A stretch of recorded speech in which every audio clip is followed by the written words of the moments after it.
Now joining us on the phone is the convener Integration Summit Group Nigeria, Chris Ekiyor. Good to have you with us on the news at the moment. So the government of Kaduna has gone a step further now to ask that those involved, or those, the northern leaders involved in making such declarations be arrested and the matter be investigated. Now, does this put a stop to any further,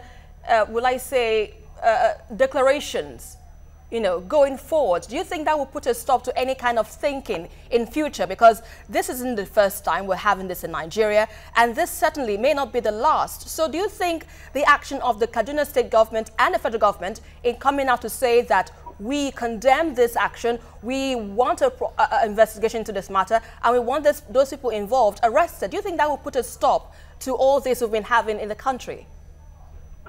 All right, thank you very much. First, it's a big setback that some group of misguided northern youth decide to tow that kind of position at a time where we're just trying to settle down the rebels from IBO. I don't think that because the governor has said that people should stop, they will stop. This is a group of self-determined set of people who want to agitate the country, who thought it through and sat in Ariwa House, which is a symbol of a northern unity, to make a statement. But I think the government haven't made a commitment, a pronouncement, must go one step further, properly arrest and prosecute these people. What they have done is treasonable in a country where people are already agitated.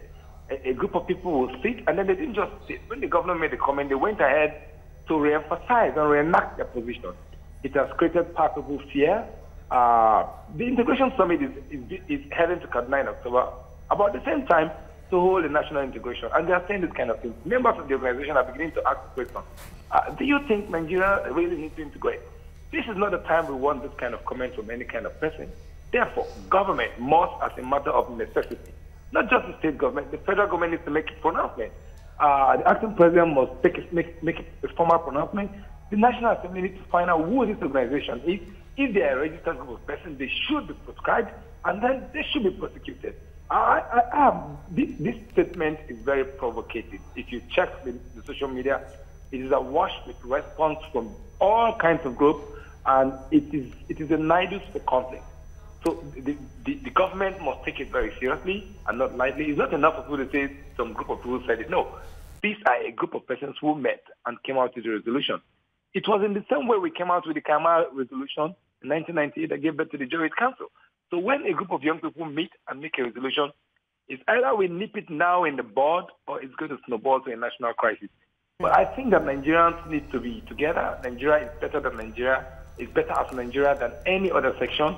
And I think that people must understand that we cannot isolate ourselves from one another. The comment is self-inflicting. There are a lot of northerners in other part of the country. And even though it's specific to Igbos, they don't write Igbo on anybody's body up north. So if you find a southerner, you assume is an Igbo person. There's a general name for anybody who comes from the south and north that the Hausas will call it. So the Arewa Consultative Forum itself must also come up with a strong statement debunking this position. Is very important. Okay, thank you so much for your time, Chris Ekiyor. We appreciate you.